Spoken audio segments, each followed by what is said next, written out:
रोशन दाइ चाहिँ कतै हुनुहुन्छ होला, ऊ त्यहाँ हुनुहुन्छ। So all credit goes to him and his team, जसले चाहिँ एकदम सहजतापूर्वक, एकदमै गाह्रो थियो, तपाईँलाई थाहा नै छ। हुन त मलाई बोक्सीको घर पछि यो सिक्वेन्स परेको हुनाले अलिकति इजियर चाहिँ भयो, रुखमा चढ्ने एक्सपिरियन्स अलि बढिसकेको थियो, सो कन्फिडेन्ट चाहिँ थिएँ। बट स्टिल अब त्यहाँ गएर एक्सन सिन गर्ने भनेको त्यति इजी त हुँदैन। कति धेरै चिजहरू छन् है, त्यो भन्दै गर्दाखेरि फेरि टेक्निकल कुरा गरिसकेपछि फिल्म हेर्दाखेरि मजा चाहिँ आउँदैन, किनभने यसरी खिचेको रहेछ, यो भएको रहेछ भन्ने हुन्छ। तर अब त्यसको अझै भित्री ड्रामाहरू तपाईँहरूसँग अब ट्रेलरमा अरू इभेन्टहरूमा पनि खुल्नेछ। मेरो लागि चाहिँ एकदमै रमाइलो एक्सपिरियन्स थियो। रुख चढ्नु मात्र थियो अलि अगाडिसम्म, रुखमा चढेर झगडा गर्नु पनि यो विशेष मजा हुँदो रहेछ। यो अब आँसुले के भन्छ, तपाईले के रियलमै भुटाल्नु भएको थियो चिकीजीलाई, कपालै झरो भन्नु भएको छ, अहिलेसम्म दोस्रो लाग्यो त? खासमा दुखेको त मेरो पनि थियो, तर म नभन्नेमा परे। अनि मैले पनि बिस्तारै नै भुटाल्न खोजेको हो, तर मेरो चाहिँ हात अलिकति कडै छ क्या तपाईँको। अब त्यो चाहिँ अब अनि फिल्मभरि उसले पनि पिटाइ खान्छ। सो एकदमै निल्दामै बस्ने गरी हात त्यति स्ट्रङ छ। सो त्यो भएको भएर हो। तर के दिलाई चाहिँ मैले अझै मायाले त्यसरी भुटालेको, त्यही नै हो। अरू परेको भए के हुन्थ्यो होला म भएर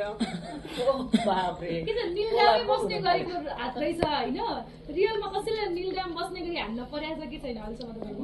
त्यो चाहिँ परेको छैन र पर्दा नि नपरोस्, त्यस्तो दिन नआओस्। किनभने चलचित्रमा यस्तो उटपटाङ गाली गलोच यो के शब्द हुँदा यो मैले बोलेको यस्तो शब्द प्रयोग गरेको छु। अब त्यसको लागि पनि सरी भन्न चाहन्छु। यो चलचित्रको माग हो, यो चलचित्र त्यो प्याटर्नको हो। तर रियल लाइफमा चाहिँ म कतापि त्यस्तो झगडा गर्ने खालको रुखबाट झर्दा काहीँ कतै चोट मर्केको त के भनेको होइन? मैले त 3-4 चोटि गरेँ, चढ्दै हाम फाल्दै, चढ्दै हाम फाल्दै। यो त अब सबै सिङ्क हुनु परेको भएर अलिकति धेरै टेक भयो होला। तर मलाई चाहिँ त्यो यस्तो बन्जी जम्प यस्तो एडभेन्चरस कुराहरू गर्न रमाइलो लाग्ने भएर मलाई चाहिँ चढ्दै ओर्लिँदै गरिरहेको थिएँ मैले। सरलाई त्यो तपाईँको नम्बर याद गरिरहेको थिएँ कि मैले भइदियो भैया, अब इफेन्ट काम गरेर म फुर्का म त्यहीँ आउँछु दाइ, म अफिसमा छु, म त्यहीँ आएँ। ल कहाँ हो तिम्रो अफिस?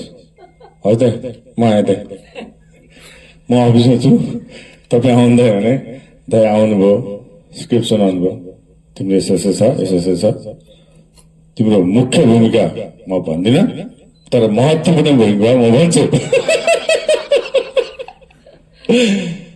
अनि त्यो कालो पेनले साइन गर्नुभन्दा अगाडि उहाँले राम्रोसँग थर्काएर एज अ ब्रदर, फेरि यो कुरा नेगेटिभ नहोस्, एज अ ब्रदर राम्रोसँग थर्काएर त्यसपछि मैले साइन गरेँ, सिनेमा स्क्रिप्ट सुने, साइन गरेँ। अनि सिनेमा सुटिङ भयो, मेरो काम तिम्रो काम 10 दिन गर भन्नुभएको थियो, 15 दिन 20 दिन लाग्यो गरेर।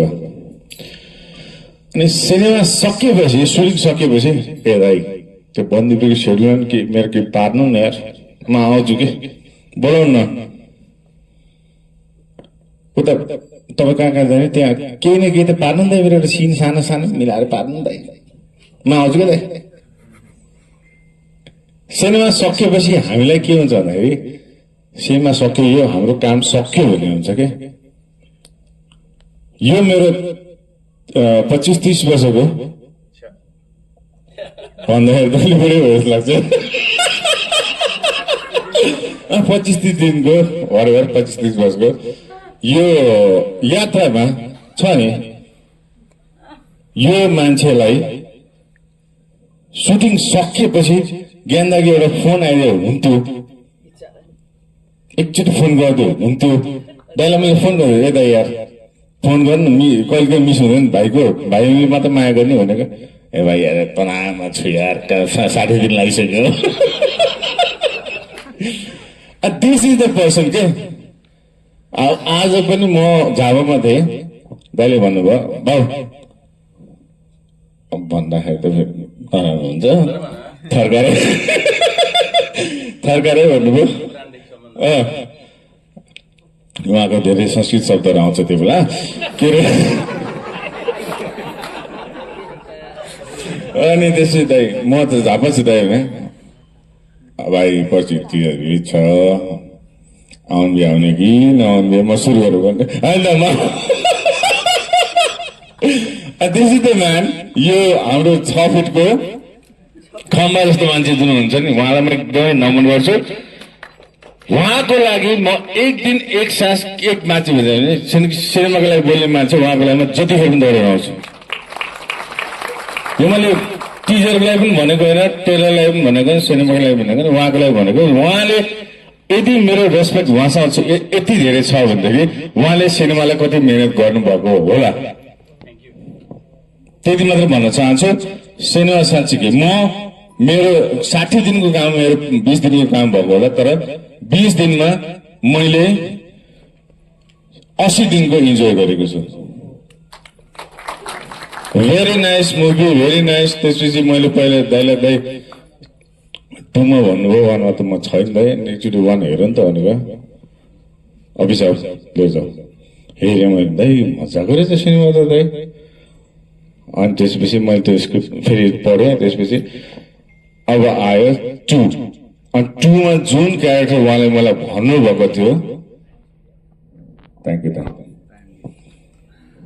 He was very nice. Thank you so much. तपाईहरुले जुन साथ सिंहदा उहाँलाई दिनुभएको थियो त्यही नै साथ दिनु होला किनकि सिनेमा त्योभन्दा माथि नै बनेको छ थ्याङ्क यू नलाग्नु पर्यो त्यसपछि दिदी पर्यो सेकेन्डमा जस्तो लाग्यो उहाँलाई पनि बिट गर्न सकिन्न मुवा होइसिन्छ दिदी पनि भन्छु मुवा पनि भन्छु घरिघरि बुबु पनि भन्छु सो झिङ्गेदाउ 1 जहाँ गएर सकिएको थियो झिङ्गेदाउ 2 पहिला त झिङ्गेदाउ मात्र थियो सो झिङ्गेदाउ 2 त्यहाँबाट सुरु हुन्छ आमाको खोजी हुँदै यहाँले टिजर मार्फत पनि धेरै कुरा धेरै कथा आंकलन गर्न सक्नुहुन्छ हाम्रो परिवारको कथा थियो अब त्यो कथामा आदरणीय बसुमुवा चैत्यमुवा त्यस्तै सरोज दाई अनि आर्यन दाईको उपस्थितिसँगै नयाँ आयाम अझै बेजोड अझै रोचक आयामहरू चाहिँ चलचित्रमा थपिएको छ झिङ्गेदाउ 1 मा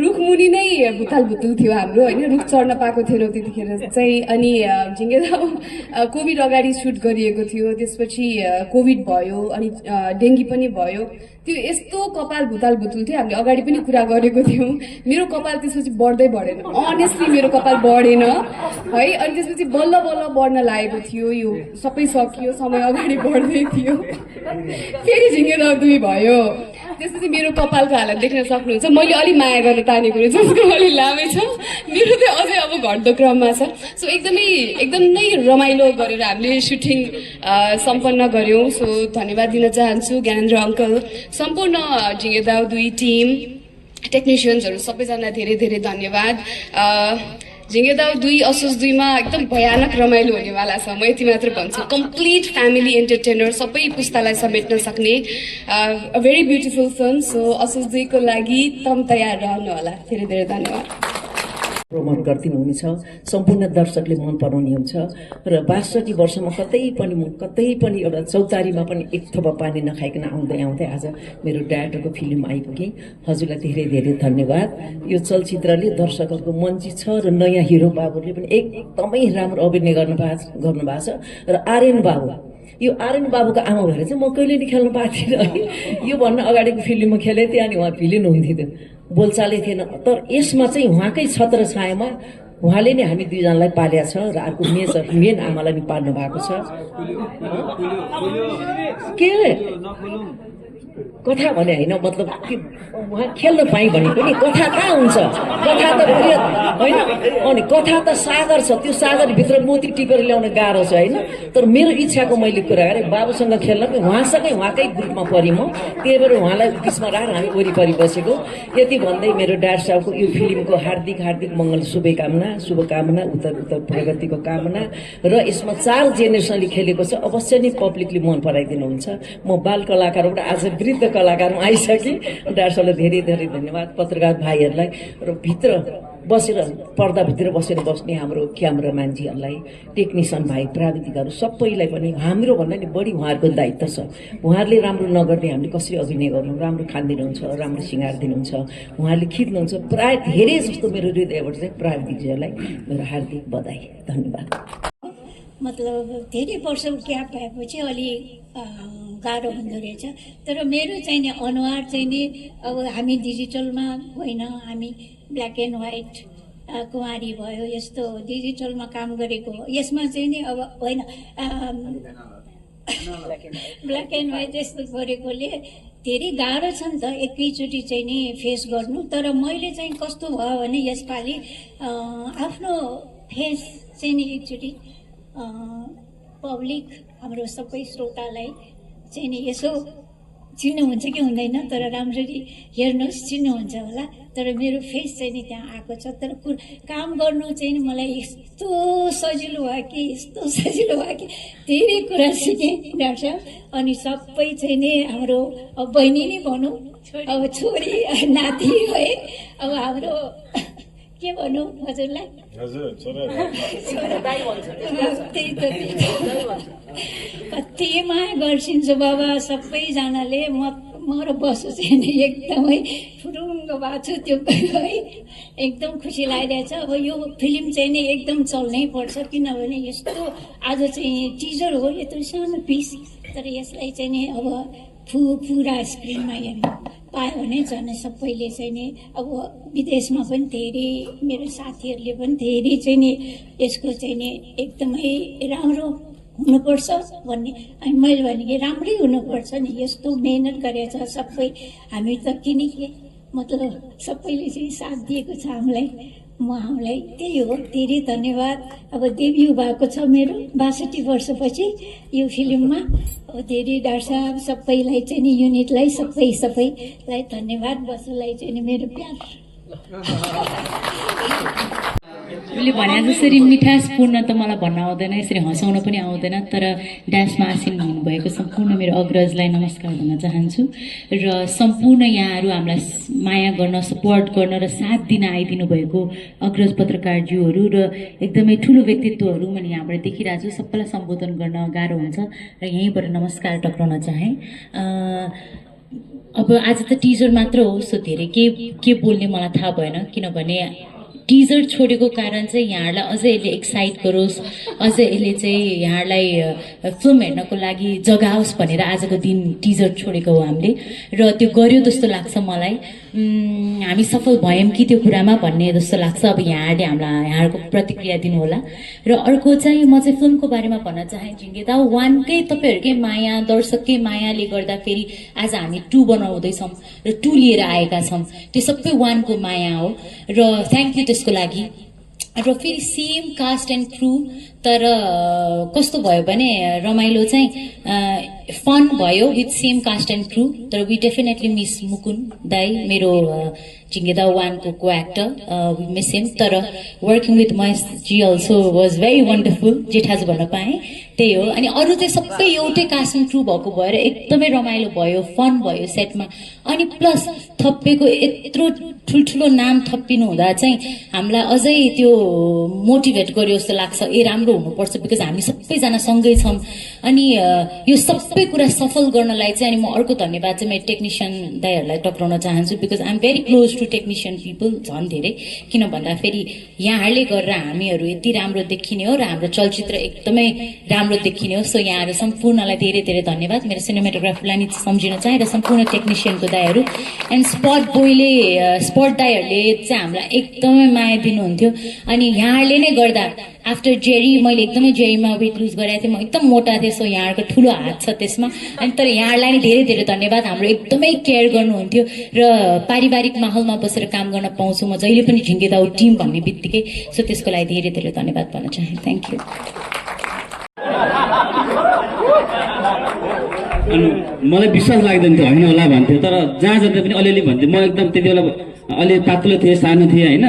अनि तिमी अलिकति ठुलो हौ, मोटा हौ, अनि काठमाडौँ चाहिँ हिरो हुन्छ भनेर भन्थ्यो मलाई, होइन। पछि त्यो कुरालाई मैले सिरियस लिएँ क्या, होइन।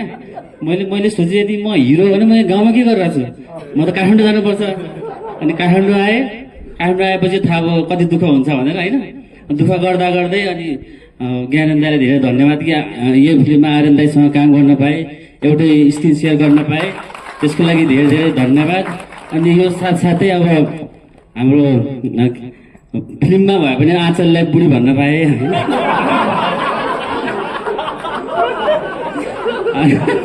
अनि हाम्रो के भाउजूलाई भाउजू भन्न पाएँ। अनि अहिलेको चर्चित नायक भनौँ न होइन, महेश त्रिपाठी दाईलाई ला भन्न पाएँ। भोलि फिल्ममा हेर्नु सक्नुहुन्छ। त्यसको लागि हजुरलाई धेरै धेरै धन्यवाद। र हाम्रो शरद दाईसँग भेट्न पाएँ, हजुरलाई धन्यवाद। हाम्रो दुईजना प्यारा आमाहरूलाई एकदमै माया गर्नुहुन्थ्यो मलाई सेटमा होइन, उहाँले सबलाई। सो यो माहौल यहाँसम्म बनाइदिनु भएकोमा ज्ञानेन्द्र दाईलाई धेरै धेरै धन्यवाद। अरू सबै हेर्दै गइन्छ, सबैजनालाई धेरै धेरै धन्यवाद भन्न चाहन्छु। कुशल भाइ कलाकार चाहिँ वसुन्धरा भुषाल र परालको आगो चलचित्रको नायिका वसुन्धरा भुषाल। त्यसपछि त मैले भन्नु पर्दैन। त्यो कुरा पनि छ के कुरा? भने 54 कि कति वर्षपछि उहाँहरू सँगै यो फिल्ममा ए हो त्यो सोध्नु न। हजुरहरू दुई दिदीहरू 54 वर्षपछि एउटै फिल्ममा हो यो जिङ्गेदाउमा। कति वर्षपछि? एकछिन जोरदार ताली र सम्मान। 54 वर्षपछि दुई दिदी बहिनी एउटै फिल्ममा।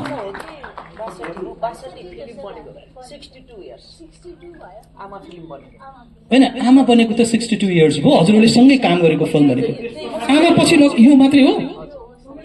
ओहो, आमा चलचित्रमा आमा बन्ने चाहिँ चैते देवी दिदी, बाल कलाकार बसु दिदी, जुन 65 वर्ष अगाडि बनेको त्यो फिल्म, र त्यसपछि उहाँले अभिनय गरेको चलचित्र भनेको झिङ्गे दाउ 2। एकचोटि सम्मान हो। ल, अब यो इन्फर्मेसन यति भएपछि पुग्यो आजलाई। यो भनेको सम्मान हो, अग्रज सम्मान। र अब म यो माइक कताबाट सुरु गरौँ? सङ्गीतकारज्यूबाटै सुरु गरौँ है। अलिकति साङ्गीतिक माहौल पनि केही गरौँ कि यहाँ है।